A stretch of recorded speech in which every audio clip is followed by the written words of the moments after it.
အားလုံးပဲမင်္ဂလာပါ Memory for YouTube Channel ကနေပြန်လည်ကြိုဆိုလိုက်ပါတယ်ဒီနေ့ကမ္ဘာသတင်းတွေကိုကြည့်လိုက်မယ်ဆိုရင်အရှိလေပိုင်းဟာလည်းစစ်မီးဟုံးတောက်နေတဲ့နေရာတစ်ခုဖြစ်နေပါတယ်အစ္စရေးနဲ့ပါလက်စတိုင်းစစ်ပွဲလက်ဘနွန်ကဟစ်ဇ်ဘူလာဆီးရီးယားပြည်တွင်းစစ်ယီမင်ကဟူသီပြီးတော့ဒီအဖွဲ့တွေအားလုံးကိုနောက်ွယ်ကနေကြိုးကင်ပြီးအမေရိကန်အစ္စရေးတို့နဲ့လက်ရှိမှာထိပ်တိုက်ရင်ဆိုင်နေတဲ့အီရန်နိုင်ငံရဲ့အခမ်းကဏ္ဍတွေပါလူတော်များများကတော့ဒီဒေသဟာဘာသာရေးအစွန်းရောက်မှုတွေဆွန်နီနဲ့ရှီရန်ဂျူးနဲ့အစ္စလာမ်မတည့်မှုတွေကြောင့်နှစ်ပေါင်းကြာရှည်ပြီးစစ်ဖြစ်နေတယ်လို့ထင်နေကြမှာပါ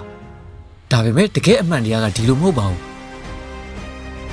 အရှိလေပိုင်းဟာအမြဲတမ်းသွေးထွက်တန်ယူဖြစ်နေတဲ့နေရာမဟုတ်ခဲ့ပါဘူးဒီနေ့မြင်နေရတဲ့ပြဿနာအများစုရဲ့ဇင်းမြစ်တွေကိုလိုက်ရှာကြည့်လိုက်မယ်ဆိုရင်လွန်ခဲ့တဲ့နှစ်ပေါင်း100ကျော်ကဆွဲခဲ့တဲ့လူနှစ်ယောက်ရဲ့နယ်စပ်စီးမြစ်တွေထိပြန်သွားကြည့်ရမှာလည်းဖြစ်ပါတယ်ဒါကတော့ကမ္ဘာသမိုင်းမှာအဆိုးရွားဆုံးနဲ့အယုတ်မာဆုံးသောပထဝီနိုင်ငံရေးလှုပ်ဝက်စာချုပ်ကြီးဖြစ်တဲ့စိုက်ပီကိုသဘောတူညီချက်ပဲဖြစ်ပါတယ်။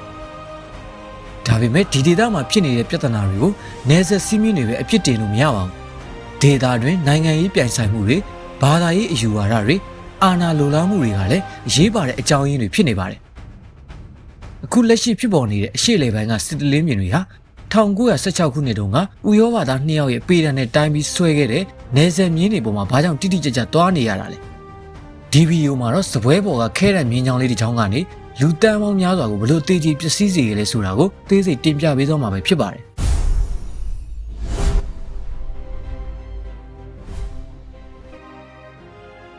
ရင်ဆုံးပထမကမ္ဘာစစ်မတိုင်မီ1914ခုနှစ်မတိုင်ခင်အချိန်ကိုပြန်သွားကြည့်ရမှာပါအဲ့ဒီချိန်ကအီရတ်ဆီးရီးယားလက်ဘနွန်ဂျော်ဒန်အစ္စရေးပါလက်စတိုင်းဆိုတဲ့နိုင်ငံတွေကမ္ဘာမြေပုံပေါ်မှာလုံးဝမရှိသေးပါဘူးအဲ့ဒီနယ်မြေအားလုံးဟာတူရကီအခြေစိုက်တဲ့အော်တိုမန်အင်ပါယာကြီးအစိပ်ပိုင်းတစ်ခုလေးသာဖြစ်ပါတယ်အော်တိုမန်အင်ပါယာကြီးဟာပြည်ပြည့်စုံတဲ့အစိုးရမဟုတ်ခဲ့ပေမဲ့သူတို့စီမှာမီလက်စစ်စတန်ဆိုတဲ့စနစ်တစ်ခုရှိခဲ့ပါတယ်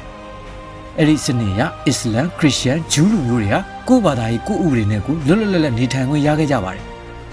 အခြေချင်းပရိပက္ခတွေလုံးဝမရှိခဲ့ဘူးမဟုတ်ပေမဲ့အဲ့ဒီဒေသမှာဘာသာရေးမတူတဲ့လူမျိုးစုတွေရာစုနှစ်များစွာငြင်းငြင်းနဲ့အတူရှင်တွဲနေထိုင်ခဲ့ကြတာပါဒါပေမဲ့ပထမကမ္ဘာစစ်စတင်ချိန်မှာအော်တိုမန်အင်ပါယာဟာဂျာမနီဘက်ကနေပါဝင်ပြီးဗြိတိန်နဲ့ပြင်သစ်တို့ကိုစစ်ကြေညာခဲ့ပါတယ်ဗြိတိရှ်အင်ပါယာတို့ဒါဟာကြီးမားတဲ့ချိန်ချောင်းမှုကြီးလည်းဖြစ်ပါတယ်ဘာလို့လဲဆိုတော့အရှေ့လေပိုင်းဆိုတာအိန္ဒိယကိုသွားတဲ့ကုန်သွယ်ရေးလမ်းကြောင်းရှိတဲ့နေရာဖြစ်တယ်လို့ဗြိတိရှ်ရေတပ်တွေမရှိမဖြစ်လိုအပ်တဲ့ရေနံတွေအများကြီးထွက်တဲ့နေရာလည်းဖြစ်ပါတယ်ဒါကြောင့်အင်္ဂလိပ်တွေဟာအော်တိုမန်အင်ပါယာကြီးကိုထဲကနေပြိုကွဲသွားအောင်လုပ်ဖို့လှိုးဝက်အစီအစဉ်တစ်ခုကိုစတင်ပါတော့တယ်။အဲ့ဒီအစီအစဉ်ကနေစပြီးအရှေ့လေပိုင်းရဲ့ကံကြမ္မာဟာလုံးဝပြောင်းလဲသွားခဲ့တာလည်းဖြစ်ပါတယ်။ဗြိတိရှ်အင်ပါယာဟာပထမကမ္ဘာစစ်ကိုနိုင်ဖို့အတွက်ရန်ကိုအသေးအတန်ဖြစ်နေပါတယ်။ဒါကြောင့်အရှေ့လေပိုင်းဒေသတစ်ခုတည်းကိုပဲအသုံးပြုပြီးမတူညီတဲ့လူအဖွဲ့အစည်း၃ခုစီကိုအလိမ်ညာဂရီ၃ခုဇက်တိုက်ပေးခဲ့ပါတယ်။ပထမဂရီကတော့1915ခုနှစ်မှာအာရတ်တွေကိုပေးခဲ့တဲ့ဂရီပါ။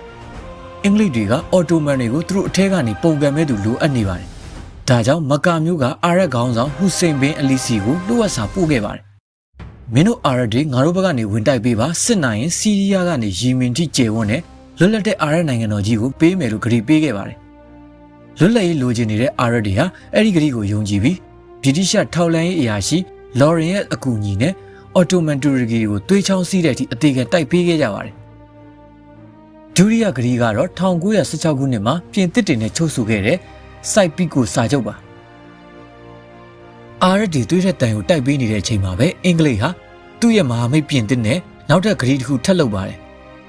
အာရတ်တွေကိုလွတ်လပ်ရေးပေးစရာမလိုဘူးစစ်နိုင်ရင်ဒီအရှိအလဲပိုင်းကိုငါတို့နှစ်နိုင်ငံပဲခွဲဝေကြမယ်ဆိုပြီးလှိုးဝက်သဘောတူညီခဲ့ကြတာပါနောက်ထပ်တတိယတစ်ခုကတော့1918ခုနှစ်မှာဂျူးလူမျိုးတွေအတွက်ပေးခဲ့တဲ့ဂရီတစ်ခုပ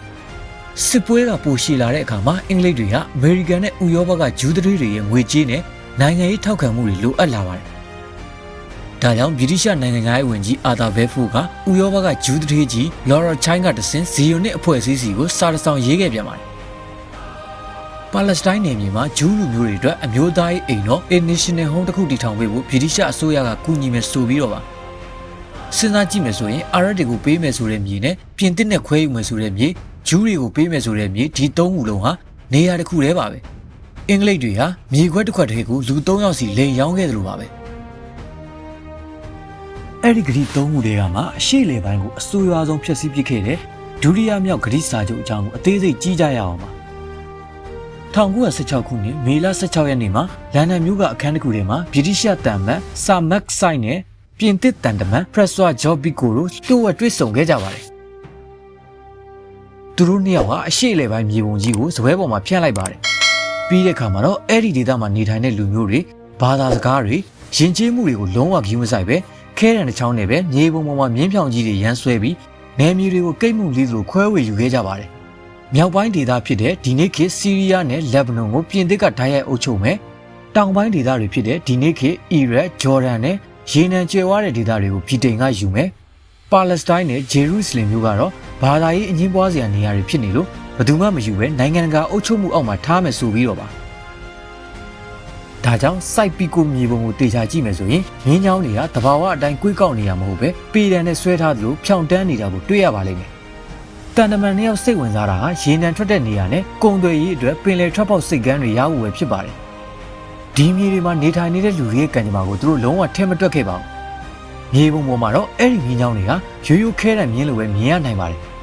ဒါပေမဲ့မြေပြင်မှာတော့အဲ့ဒီမြင်းချောင်းတွေကြောင့်မိသားစုတွေခွဲခွာရတာလူမျိုးစုတွေအချင်းချင်းတိုက်ခိုက်ရတာနဲ့စစ်ပွဲတွေမရေမနာဖြစ်ပေါ်လာခဲ့ပါတော့တယ်ဒီအခန်းငယ်ထဲမှာပဲအရှိလေပိုင်းလူသန်းပေါင်းများစွာရဲ့ကံကြမ္မာကိုမိနစ်နှင်းငယ်တွင်ဆုံးဖြတ်လိုက်ကြတာလည်းဖြစ်ပါတယ်ဒီလောက်လှုပ်ဝက်ထားတဲ့စာချုပ်ကြီးကိုကဘာကဘယ်လိုလုပ်တည်သွားတာလဲ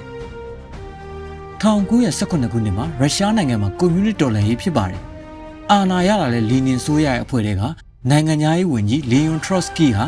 ရုရှားပြည်ဖွက်ထားတဲ့လှုပ်ဝက်မှတ်တမ်းတွေကိုဖောက်ဖက်ကြည့်လိုက်တဲ့အခါမှာတော့ဒီစိုက်ပီကိုစာချုပ်ကြီးကိုတွားတွေ့ပါတော့တယ်အင်္ဂလိပ်နဲ့ပြင်သစ်ရဲ့ရုံမာမှုကိုကဘာကသိအောင်သူတို့ကပရာဗရာနဲ့အစ်ဘက်စီယာသတင်းစာတွေမှာဖွင့်ချပလိုက်ပါတယ်ဒီသတင်းကိုကြားလိုက်ရတဲ့အာရက်တွေကမိုးကြိုးပစ်ခံလိုက်ရသလိုတုန်လှုပ်သွားခဲ့ပါတယ်သူတို့သွေးတွေချွေးတွေရင်ပြီးတိုက်ခဲ့တာဟာလွတ်လပ်ရေးအတွက်မဟုတ်ပဲအင်္ဂလိပ်နဲ့ပြင်သစ်လက်အောက်ကိုရောက်သွားဖို့ဖြစ်နေတာကိုသိလိုက်ရလို့ပါဒါပေမဲ့နောက်ကျသွားခဲ့ပါပြီပထမကမ္ဘာစစ်ပြီးတဲ့အခါအင်္ဂလိပ်နဲ့ပြင်သစ်စစ်တပ်တွေဟာအရှေ့အလယ်ပိုင်းကိုဝင်စီးပြီးသူတို့ဆွဲထားတဲ့စိုက်ပီကိုမြေပုံအတိုင်းနိုင်ငံတစ်တွေကိုအတင်းအဓမ္မဖန်တီးပါတော့တယ် Lead of Nation ကိုအသုံးချပြီးသူတို့ခွဲဝေထားတဲ့နေမျိုးတွေကို Mandate System ဆိုတဲ့နာမည်လှလှလေးတက်ပြီးတရားဝင်သိမ်းပိုက်လိုက်ကြပါတယ်တကယ်လက်တွေ့မှာတော့ဒါဟာကိုလိုနီပြုခြင်းတက်တက်လည်းဖြစ်ပါတယ်စိုက်ပီကိုဆွဲခဲ့တဲ့မြင်းချောင်းတွေကအရှေ့အလယ်ပိုင်းမှာနိုင်ငံတစ်တွေကိုဖန်တီးပေးခဲ့ပါတယ်ဒါပေမဲ့မြေပုံပေါ်ကဒီမြင်းချောင်းတွေကလူတန်းပေါင်းများစွာရဲ့ဘဝတွေကိုလည်းပြောင်းလဲသွားစေခဲ့ပါသေးတယ်။နယ်စပ်တွေကြောင့်လူမျိုးစုတွေခွဲခွာသွားတာဒုက္ခတွေအများပြားပေါ်ပေါက်လာတာနဲ့စစ်ပွဲတွေဇက်တိုက်ဖြစ်ပေါ်လာခဲ့တာပါ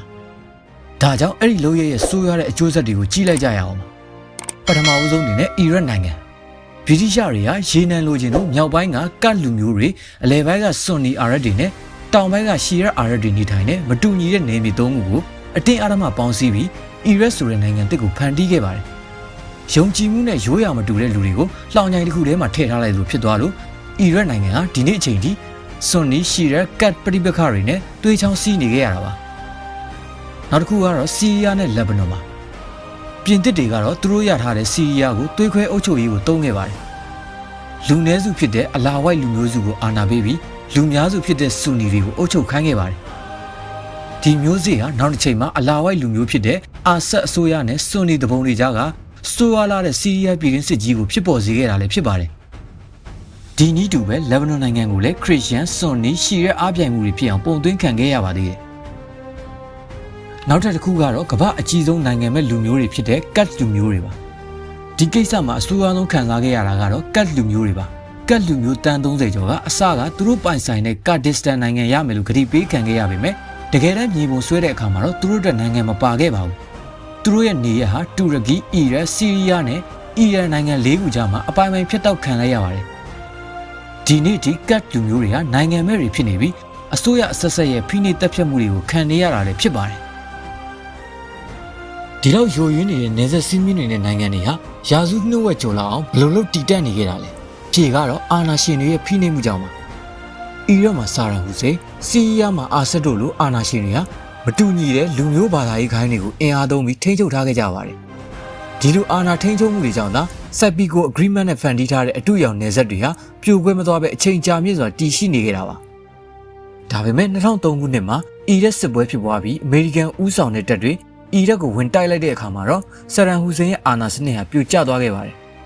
နိုင်ငံကိုထိန်းထားတဲ့အာဏာလက်တစ်ဖက်ပျောက်သွားတဲ့အခါမှာတော့နှစ်ပေါင်းများစွာဖိနှိပ်ထားခဲ့တဲ့လူမျိုးရေးဘာသာရေးအပြိုင်ဆိုင်တွေပြန်လည်ပေါက်ကွဲလာပါတော့တယ်2011ခုနှစ်မှာ RNA တော်လှန်ရေးလိုင်းတွေအရှေ့လယ်ပိုင်းတစ်လျှောက်ကိုပြန့်နှံ့လာပါတယ်ဆီးရီးယားမှာလည်းအာဆတ်အစိုးရကိုစန့်ကျင်တဲ့ဆန္ဒပြမှုတွေပေါ်လာပြီးနောက်ဆုံးမှာတော့ဆီးရီးယားပြည်တွင်းစစ်ကြီးအဖြစ်ပြောင်းလဲသွားခဲ့ပါတယ်ဒီလိုနိုင်ငံရေးမတည်ငြိမ်မှုတွေဘိုးအစိုးရရန်နေရတွေအားနည်းလာမှုတွေကြောင့်အရှေ့အလယ်ပိုင်းဒေသတွင်းမှာအာဏာလက်ဟာမှုကြီးတွေပေါ်ပေါက်လာခဲ့တာလည်းဖြစ်ပါတယ်အဲ့ဒီအာဏာလက်ဟာနေတဲ့နေရာတွေကနေကမ္ဘာကိုထိတ်လန့်စေမဲ့အကြမ်းဖက်အဖွဲ့အစည်းတစ်ခုလည်းပေါ်ပေါက်လာခဲ့ပါတယ်ဒါကတော့လူသိများတဲ့နာမည်တစ်ခုဖြစ်တဲ့ IS ပါ2014ခုနှစ်မှာ IS တွေဟာအီရန်နဲ့ဆီးရီးယားကြားနယ်စပ်ကိုဘူရိုဇာတွေနဲ့ထိုးဖျက်ပြီးကမ္ဘာကိုကြီးညာခဲ့ပါတယ်ဒါဟာစိုက်ပီကိုရဲ့ညီကုန်းပဲလို့သူတို့ပြောခဲ့တာပါသူတို့ရဲ့လုပ်ရက်တွေဟာရက်ဆက်ကြမ်းကြုတ်ပြီးအကြမ်းဖက်မှုတွေဖြစ်ခဲ့ပေမဲ့လည်းသူတို့ပြောတဲ့တမိုင်းကြောင်းကတော့အမှန်တရားဖြစ်နေခဲ့တာပါ1916ခုနှစ်မှာဆွဲလိုက်တဲ့လိုင်းတစ်ကြောင်းဟာနှစ်ပေါင်း100ကြာပြီးနောက်မှာပဲအရှေ့လေပိုင်းဒေသတစ်ခုလုံးရဲ့မတည်ငြိမ်မှုတွေပြည်ရင်းစစ်တွေနဲ့ပဋိပက္ခတွေကိုဆွဲထည့်သွားခဲ့တာပါဒီလိုဘိုးအစိုးရတွေပြိုကျပြီးနိုင်ငံတွေအကွဲကွဲပြားပြားဖြစ်သွားတဲ့လက်ဟာမှုကိုအကောင်ဆုံးအသုံးချလိုက်တာကတော့အီရန်ပဲဖြစ်ပါတယ်ဒီနေရာဟာလက်ရှိဖြစ်ပေါ်နေတဲ့အရှေ့လေပိုင်းစစ်ပွဲတွေရဲ့အဓိကတော့ချက်ပါအီရန်ဟာရှီယာအစ္စလာမစ်နိုင်ငံတော်ကြီးဖြစ်ပါတယ်ဒါပေမဲ့အရှေ့လေပိုင်းမှာဩဇာလွှမ်းမိုးဖို့ကြိုးစားနေတဲ့နိုင်ငံကအီရန်တနိုင်ငံနဲ့လည်းမဟုတ်ပါဘူးဆော်ဒီအာရေဗျတူရကီနဲ့တခြားဒေသတွင်းအင်အားကြီးနိုင်ငံတွေကလည်းမဟာမိတ်အဖွဲ့တွေကိုထောက်ပံ့ပြီးသူတို့ရဲ့ဩဇာကိုချဲ့ထွင်ဖို့ကြိုးစားနေကြပါတယ်စိုက်ပီကို agreement ကြောင့်ပြိုကွဲနေတဲ့ဆီးရီးယားအီရတ်နဲ့လက်ဘနွန်နိုင်ငံတွေကရှီယာလက်နက်ကိုင်အဖွဲ့တွေကိုအီရန်ကငွေနဲ့လက်နက်တွေတပ်ဆင်ပေးလိုက်ပါတယ်ဥပမာအားဖြင့်လက်ဘနွန်ကဟစ်ဇ်ဘူလာယီမင်ကဟူသီအီရတ်ကရှီယာပြည်သူ့စစ်အဖွဲ့တွေနဲ့ပါလက်စတိုင်းကဟာမတ်စ်တို့နဲ့လည်းနိုင်ငံရေးနဲ့စစ်ရေးပူးပေါင်းဆောင်ရွက်မှုတွေရှိနေပါတယ်ဒီအဖွဲ့တွေကိုအီရန်နဲ့သူ့မဟာမိတ်တွေက Axis of Resistance လို့ခေါ်ကြပါတယ်အဓိကရည်ရွယ်ချက်ကတော့အမေရိကန်နဲ့အစ္စရေးဩဇာလွှမ်းမိုးမှုကိုဒေသတွင်းမှာစန့်ကျင်ဖို့ဖြစ်ပါတယ်ဒီလိုအရှေ့လေပိုင်းဒေသမှာနိုင်ငံတစ်ခုချင်းစီရဲ့စစ်ပွဲတွေဟာအဖြည်းဖြည်းနဲ့ဒေသတွင်းအင်အားကြီးနိုင်ငံတွေကြား proxy war ပုံစံပြောင်းလဲလာခဲ့ပါတယ်ဒီလိုနည်းနဲ့အီရန်ဟာတီဟီရန်မြို့ကနေမြေထဲပင်လယ်ထိဖြတ်သွားလို့ရတဲ့ကုန်တင်နဒာကြီးတစ်ခုကိုတည်ဆောက်ပြီးအစ္စရေးနဲ့အမေရိကန်ကိုအရှေ့လေပိုင်းမှာချိန်ချောက်နိုင်တဲ့အနေအထားထိရောက်ရှိလာတာလည်းဖြစ်ပါတယ်ဒီနေ့ခေတ်အရှေ့လေပိုင်းမှာဖြစ်ပွားနေတဲ့ပဋိပက္ခတွေကိုကြည့်လိုက်ပါအီရတ်ဆီးရီးယားလက်ဘနွန်နဲ့ပါလက်စတိုင်းဒေသတွေမှာဖြစ်နေကြတာပါဒီနေရာတွေကဘာကြောင့်အများအားမတည်ငြိမ်နေရတာလဲအကြောင်းရင်းကတော့လွန်ခဲ့တဲ့နှစ်ပေါင်း100ကျော်ကအင်္ဂလိပ်နဲ့ပြင်သစ်တန်တမန်2ယောက်ဆွဲခဲ့တဲ့မြင်းချောင်းတွေကြောင့်ပါဒါပေမဲ့ဒီဒေသမှာဖြစ်နေတဲ့ပြဿနာတွေကိုနယ်စပ်စီးမီးတွေပဲအပြစ်တင်လို့မရပါဘူး